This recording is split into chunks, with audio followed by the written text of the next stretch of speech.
अस्सलाम वालेकुम, मैं यास्मीन खान हूँ और आज है 31 मई 2025।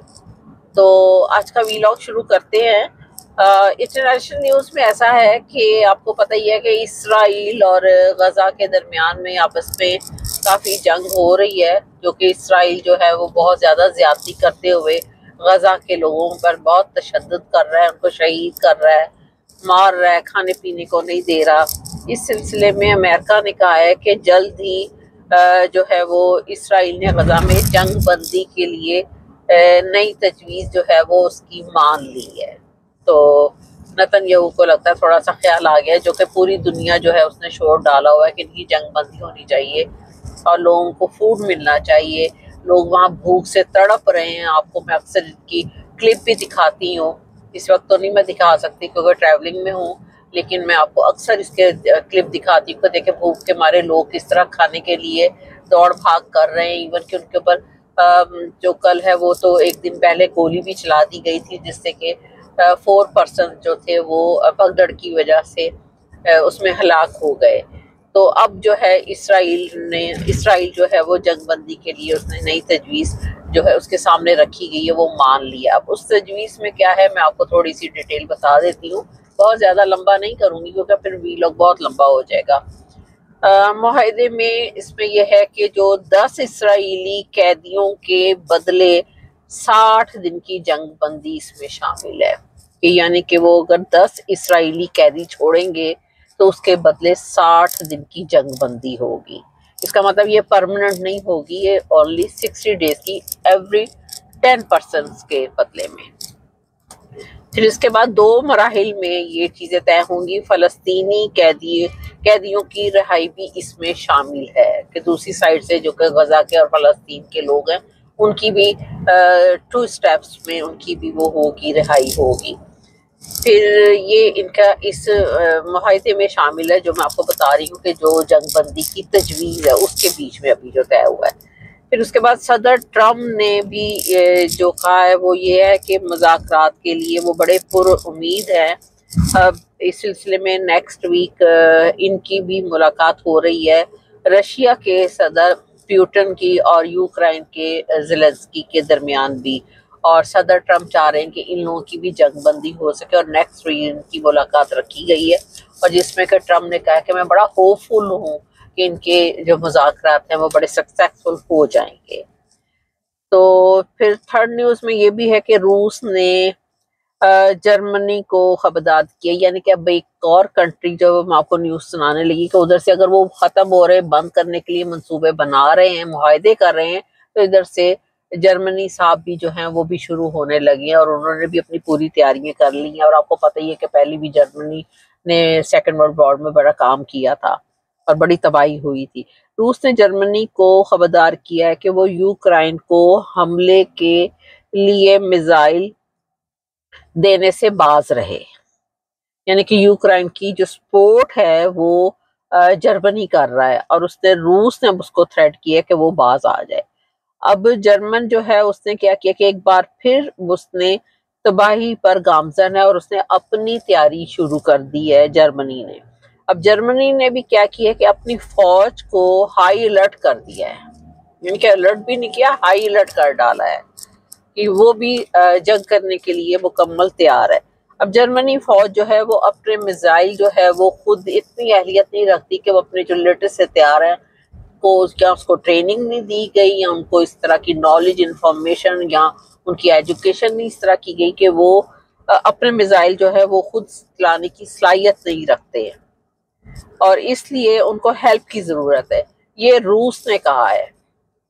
तो खबर एजेंसी जो है उसने कहा कि इनकी उनको पता कैसे चला है रूस को, क्योंकि इनकी कोई खुफिया हुक्मनामा जो था इनके आर्मी चीफ ने, जर्मनी के आर्मी चीफ ने, कि वो उसने खुफिया जो कि हुक्मनामा दिया था वो राज अफशा हो गया और वो इनके हाथ लग गया है, रूस के हाथ लग गया है, जिसकी वजह से उसको पता चला है कि इनके जो फौजी हैं वो लेटेस्ट हथियार जो हैं वो मिसाइल चलाने की सलाहियत नहीं रखते। अब आपको मैंने कितना क्लियर कट समझाया और आपको हमेशा के लिए समझ भी आ गया होगा और याद भी रह जाएगा।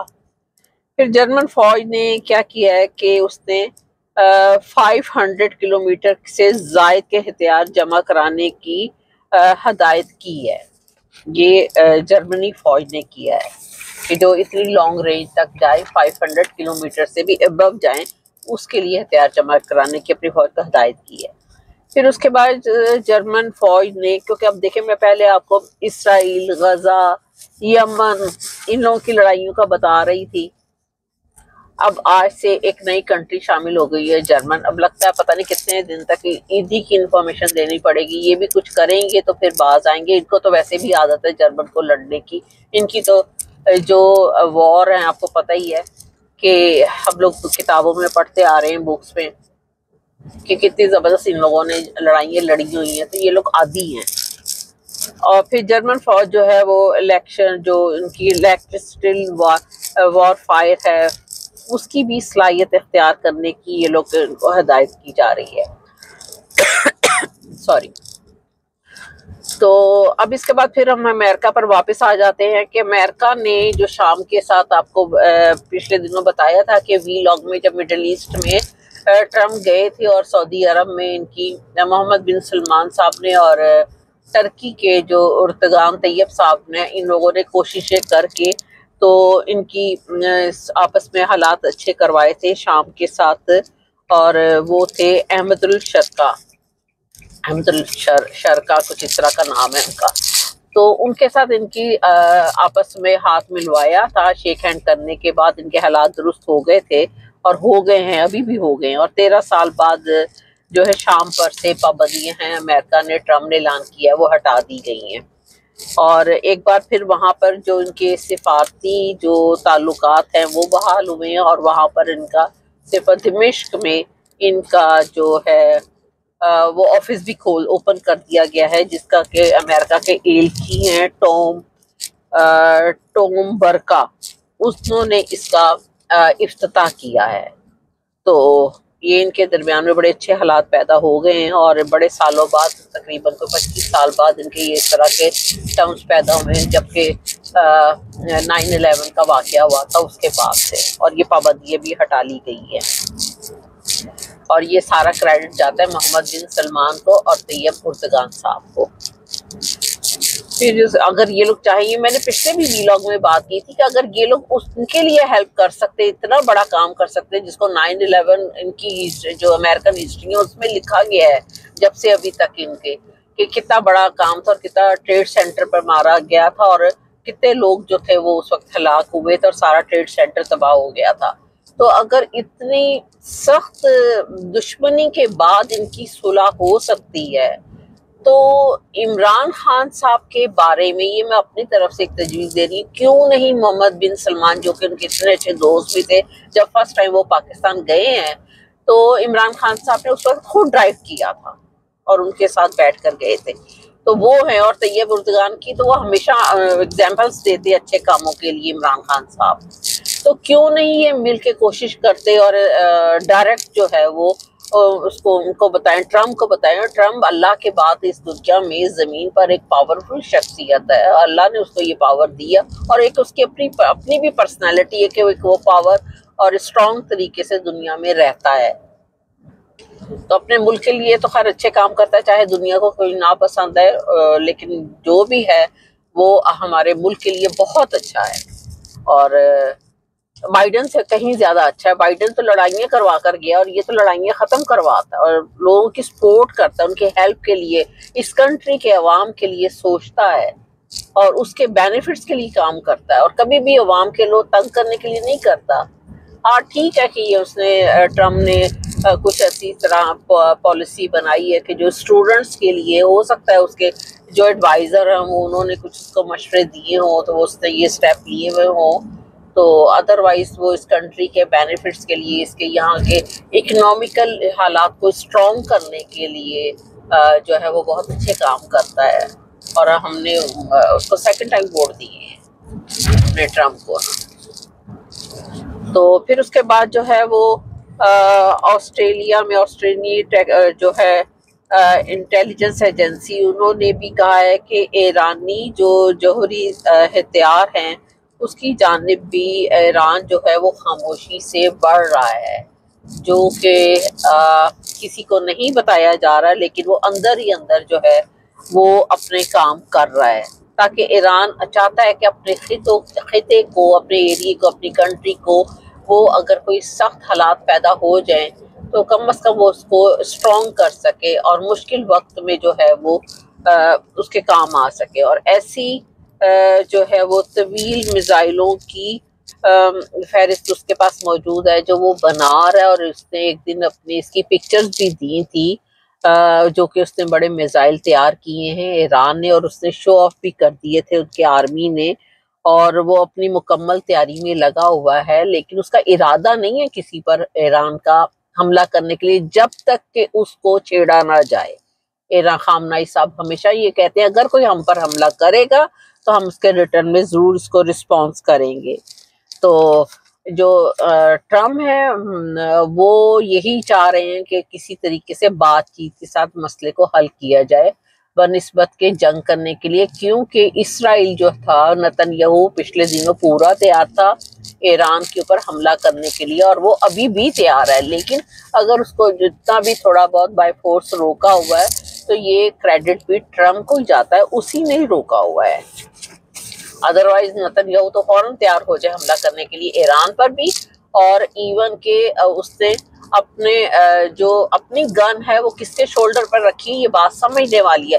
उसने अपनी गन रखी हुई है इंडिया के शोल्डर पर, वो इंडिया के थ्रू पाकिस्तान पर हमला करवाना चाहता है, और पीछे उसको फोर्स भी इसराइली कर रहा है। ये नेतन्याहू के ही काम है सारे इस तरह के। तो अब हम कुछ डोमेस्टिक न्यूज़ की तरफ आ जाते हैं। डोमेस्टिक न्यूज़ में ऐसा है कि जो इंडिया के एयर फोर्स के चीफ हैं, सरदार साहब हैं, वो कहते हैं कि जी मुझे दिफाई मुआहिदों में बड़ी, उन्होंने एक भांडा फोड़ा है जो उर्दू का लफ्ज़ है, कि उन्होंने कहा बहुत करप्शन मौजूद है वहाँ पर, और इस करप्शन की वजह से मुझे जो है वो सब किस्म के हथियार चाहिए, लेटेस्ट टाइप के, जो कि अगर ये पाकिस्तान के ऊपर दोबारा जंग करने के लिए, मोदी ने संदूर 2 का ऐलान किया है। पहला संदूर 1 था जिसमें कि वो नाकाम हो गया, अब संदूर 2 का नाम दिया है कि मैंने इस पर हमला करना, और ये नाम उसने पहले ही फिक्स कर दिया है।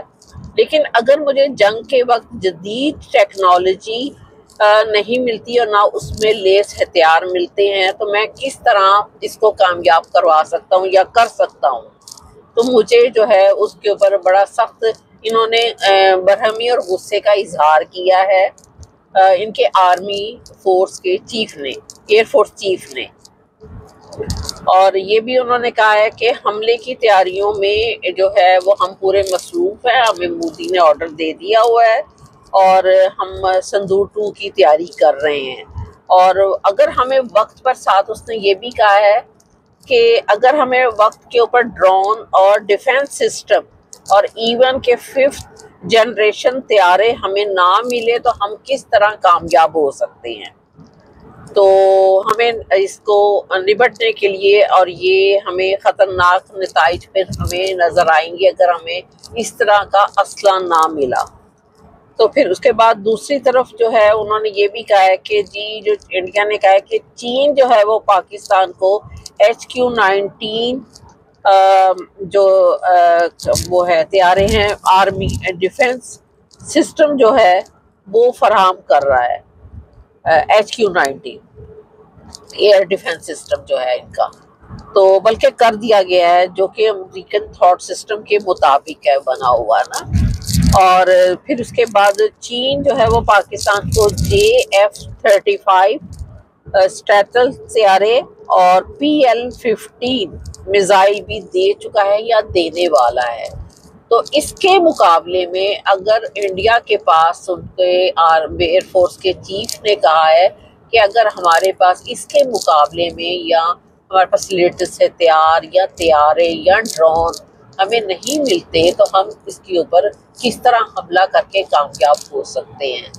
और बात भी सही है। अब आप देखें कि अब मैंने पिछले भी वीलॉग्स में यही बात कही थी जबकि ये वाली जंग बंद हुई है पाकिस्तान और इंडिया की, कि आप देखें अब ज़मीनी जंग का तो काम इतना नहीं रहा, वो तो तकरीबन ऑलमोस्ट ख़त्म हो चुकी है। अब सारा जो है वो फ़िज़ाई जंग है, एयरफोर्स का काम है और बेसिकली क्रेडिट भी एयरफोर्स को जाना चाहिए। लेकिन हमारे पाकिस्तान के जो एयरफोर्स के हैं चीफ, उनको इनका नाम इतना नहीं आ रहा, उनका पायलट्स का नाम इतना नहीं आ रहा, उनके क्रेडिट उनको नहीं मिल रहा। और जो मार्शल चीफ हैं वो बन गए हैं जनरल आसिम साहब। पता नहीं उन्होंने क्या किया। उनको वैसे आके कौम को बताना चाहिए कि मैंने इस जंग जीतने में ये काम किया है। उनको धड़ल्ले से आके बताना चाहिए जो काम उन्होंने किया है। और पाकिस्तान के एयर फोर्स के चीफ को भी आके बताना चाहिए कि ये काम मैंने किया है। फिर उसके बाद कौम जो है या दुनिया जो है वो खुद ही देख ले कि किसको क्रेडिट जाना चाहिए।